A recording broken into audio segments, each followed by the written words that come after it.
14 अप्रैल को बोधिसत्व बाबा साहब भीमराव अंबेडकर का जयंती बहुजन वैचारिक जागृति संगठन के तत्वाधान में जयंती समारोह हर्षोल्लास पूर्वक ग्राम पंचायत पडरा हनुमान जनपद मिर्जापुर में मनाया गया। इस दौरान सभी वक्ताओं ने बाबा साहब के संविधान के रक्षा का संकल्प लिया। वक्ताओं ने कहा, बाबा साहब भीमराव अंबेडकर ने बहुत पहले ही यह भाप लिया था कि एक ऐसा समय आएगा जब कुछ स्वार्थी तत्व संविधान को समाप्त करने की कोशिश करेंगे। इसलिए उन्होंने पहले ही मनुवादी शक्तियों को विज्ञान के विकास का दुश्मन बताया था। सभा को संबोधित करते हुए भाकपा माले के वरिष्ठ नेता कामरेड मोहम्मद सलीम ने कहा कि हर भारतीय नागरिक का जिम्मेदारी बनता है कि वह अपने देश की संविधान की रक्षा के लिए जागरूक रहे, क्योंकि ये बात सभी को मालूम है कि कुछ स्वार्थी तत्व अपने राजनैतिक महत्वाकांक्षाओं की पूर्ति हेतु एवं मनुवादी व्यवस्था को लागू करने के लिए खुलेआम संविधान को समाप्त करने की धमकियां दे रहे हैं, जिन्हें रोकना संविधान परस्तों की जिम्मेदारी बनता है। इस अवसर पर बतौर मुख्य अतिथि अपना दलैस की अनुप्रिया पटेल ने सभा को संबोधित करते हुए कहा कि बाबा साहब भीमराव अंबेडकर जी ने जो संविधान लिखा वह अपने आप में अतुलनीय विद्वता का प्रमाण है। आवश्यकता इस बात का है हम भारत के लोग हमेशा संविधान के प्रति नतमस्तक होकर उसका पालन करें। इस अवसर पर बीएपी प्रत्याशी मनीष त्रिपाठी, प्रधान एडवोकेट विजय कुमार, एडवोकेट राजेश गौतम, भाकपा माले नेता आशाराम भारती, सतीश गौतम, दिनेश बिहारी, श्रीरेश मणि, राजेश, मेवा, खालूराम, ब्रजेश लाल, सुशीला, सावित्री, नन्हकू, कल्लू राम, नंदलाल, सत्येंद्र, कमलेश मौर्य, सर्वेश कुमार प्रियतम, राजाराम यादव, नन्हे लाल, शिवशंकर, विश्राम भारती, पिंटू, जीतू, मुस्कान, हनुमान, अनिल इत्यादि भारी संख्या में लोग मौजूद रहे। कि आज भी आजादी के 75 वर्षों में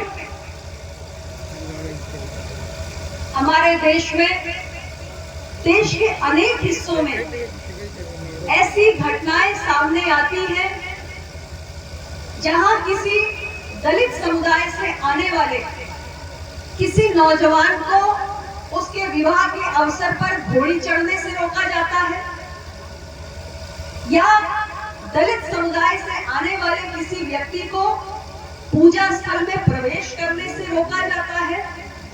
मैं इस सत्य को नकार नहीं रही, किंतु मैं यह भी कहना चाहती हूँ कि 75 वर्षों में देश बिल्कुल नहीं बदला, ये अवधारणा भी पूर्णतया गलत है। सामाजिक परिवर्तन एक दिन में नहीं आते। समाज के परिवर्तन की गति धीमी होती है। 75 वर्षों में हमारा समाज बदला है, पूर्णतया नहीं बदला, इससे मैं सहमत हूँ। और हमारे दबे कुचले वर्ग के अंदर सामाजिक रूप से बहुत चेतना भी आई है, बहुत जागृति भी आई है, और अपने अधिकारों को प्राप्त करने के लिए आज उनके अंदर चेष्टा करने की भी हिम्मत है। और ये इसलिए क्योंकि धीरे धीरे शिक्षा का भी जागरण हुआ। हमारी आने वाली पीढ़ियों को हमें शैक्षणिक और बौद्धिक स्तर पर मजबूत करने की आवश्यकता है, क्योंकि जो शिक्षित होता है, जो बौद्धिक रूप से मजबूत होता है, उसे अपनी लड़ाई लड़ना भी आता है।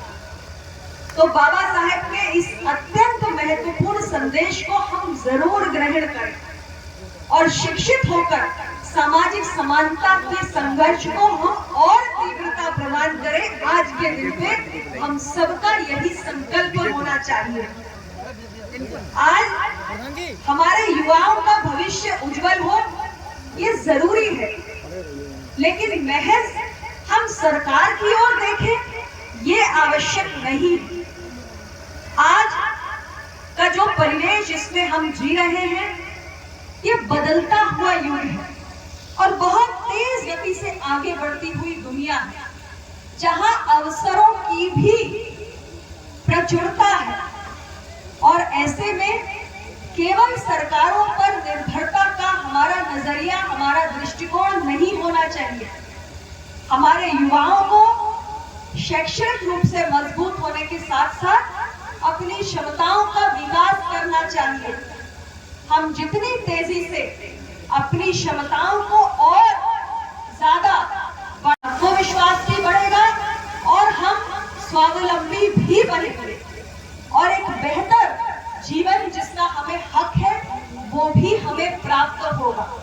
इसलिए बदलते युग के साथ हमें अपने दृष्टिकोण में भी थोड़ा परिवर्तन लाने की आवश्यकता है, ऐसा मैं सभी युवाओं से कहना चाहती हूँ। युवाओं के पास एक नया नजरिया और एक नई सोच भी होनी चाहिए। और मैं ये मानती हूँ, अंग्रेजी में एक कहावत है कि nobody can make you feel inferior without your own consent। जिस व्यक्ति के अंदर आत्मविश्वास फूट कर भरा हो उसे कोई भी हीनता का एहसास नहीं करा सकता। जब तक हम स्वयं अपने आप को किसी से कम नहीं समझते तब तक ऐसा संभव नहीं है कि कोई हमें उस भावना को महसूस करने के लिए बाध्य करे। और मैं अब सभी युवाओं से कहना चाहती हूँ कि आप सबके अंदर बहुत क्षमता है, केवल उस क्षमता को पहचानने की आवश्यकता है।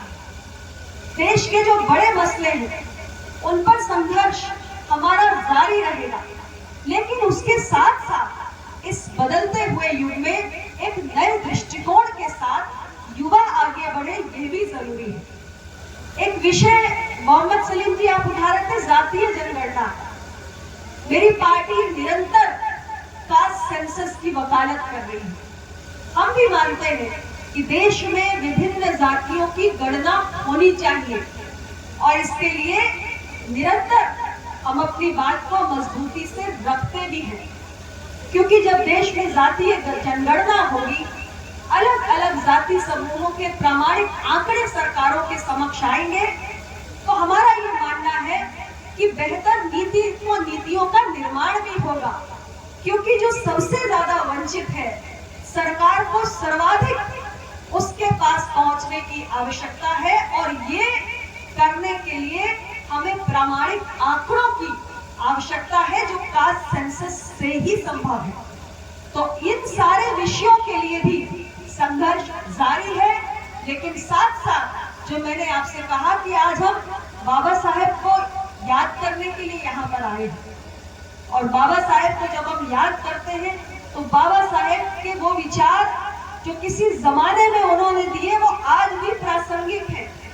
और यही कारण है कि देश के कोने कोने में आज इतने वर्षों बाद भी बाबा साहेब को पूजने के लिए, उन्हें स्मरण करने के लिए और इनके विचारों को दोहराने के लिए हर समुदाय बाध्य है, लेकिन उन्हें अपने जीवन में सही मायनों में आत्मसात भी करना है।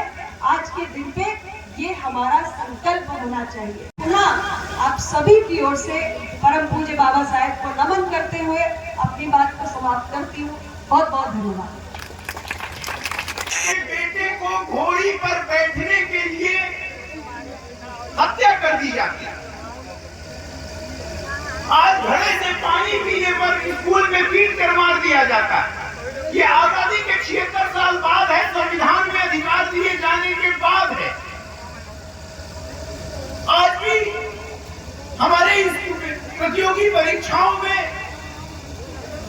इंटरव्यू के नाम पर उनको बाहर कर दिया जाता है। हम सिर्फ आरक्षण के सवाल पर बहस चला रहे हैं और ये देश आरक्षण कब तक रहेगा? आरक्षण तब रहेगा जब सरकार की नौकरियां रहेंगी और यह देश जिस तेजी के साथ निजीकरण की तरफ जा रहा है, जिस तरीके से अंबानी और अडानी के कारखानों में तब्दील हो रहा है, जब सरकारी नौकरियां नहीं बचेंगी तो निजी क्षेत्र क्या आपको आरक्षण देगा? बिरला जी की कंपनी में आरक्षण चलता है, अडानी जी की कंपनी में आरक्षण चलता है? नहीं चलता। तो सरकारी उद्यम और सरकार की नौकरियों को भी बचाना होगा। हम देख रहे हैं कि इस देश के अंदर अंदर वो लोग भी आज बाबा साहब को याद करने के लिए बात है, जिनका चर्चा मैं आपसे कर रहा था कि गोलमेज सम्मेलन में जिन्होंने बाबा साहब के बगल में बैठने से इनकार कर दिया था और जो अपना गंगा जल लेके बनारस से गए थे। लेकिन हमारा मिशन तब पूरा होता है, बाबा साहब का मिशन अधूरा हम करेंगे पूरा। आप नारा लगाते हो, हम नारा लगाते हैं।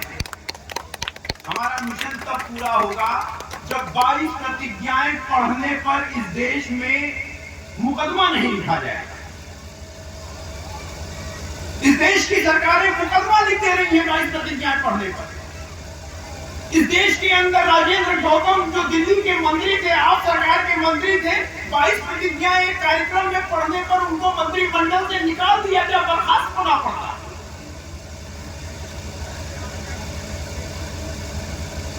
और फिर एक महत्वपूर्ण सवाल, 1931 की जातिगत जनगणना के आधार पर कब तक देश चलेगा?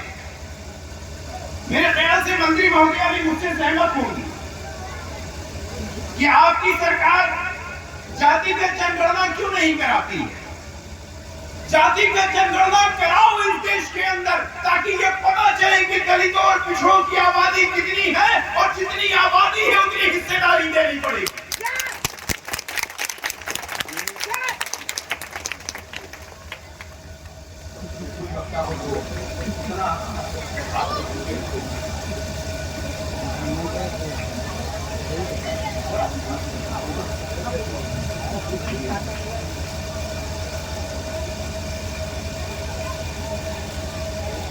लेकिन हमें सरकारों की मंशा पता है। सरकारें कैरेट एंड स्टिक की पॉलिसी में चल रही है। बाबा साहब को देवता बनाओ, बाबा साहब को विष्णु का 10वां अवतार घोषित कर दो, दिल्ली से लेकर लखनऊ तक, पटना तक। लेकिन बाबा साहब ने जिन सवालों के ऊपर भारत के अंदर जिन सवालों पर बहसों को संचालित किया, जिन आंदोलनों को चलाया, उनको मत लागू करो। अभी मेरे पहले एक सज्जन बोल रहे थे, गौतम जी बोल रहे थे, उन्होंने भीमा कोरेगांव का मसला उठाया।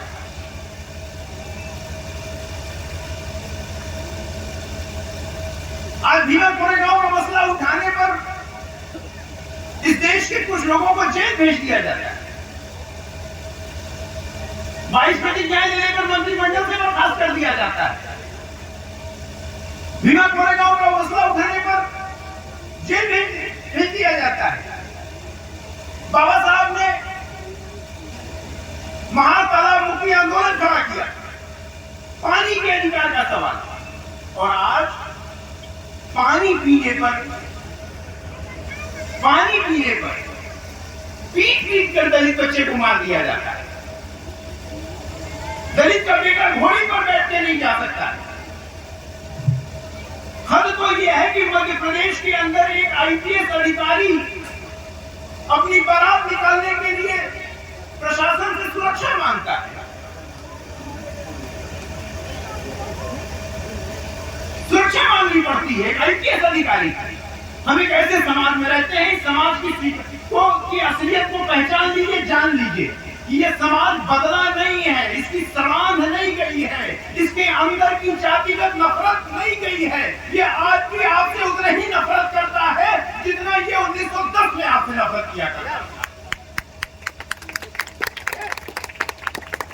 लेकिन हम पता नहीं किस नशे में। मुझे बार बार अच्छा नहीं लग रहा है और मैं समझ सकता हूं कि मंत्री महोदया को जाना होगा, अनुप्रिया जी को जाना होगा, कई जगह कार्यक्रम होंगे। मैं अपनी बात समाप्त कर रहा हूं आपसे ये कह के।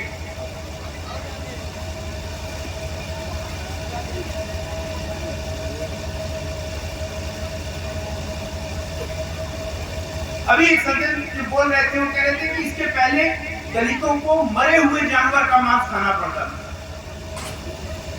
मैं इस बात का आज भी गवाह हूं कि बिहार के अंदर दलित समुदाय को, मुसहर समुदाय को आज भी ताजा मांस खरीद कर खाने की अनुमति नहीं है। गांव का जो जानवर मर जाएगा उसको उठाने के लिए बुलाया जाएगा और उसी का मांस वो खाते हैं आज भी।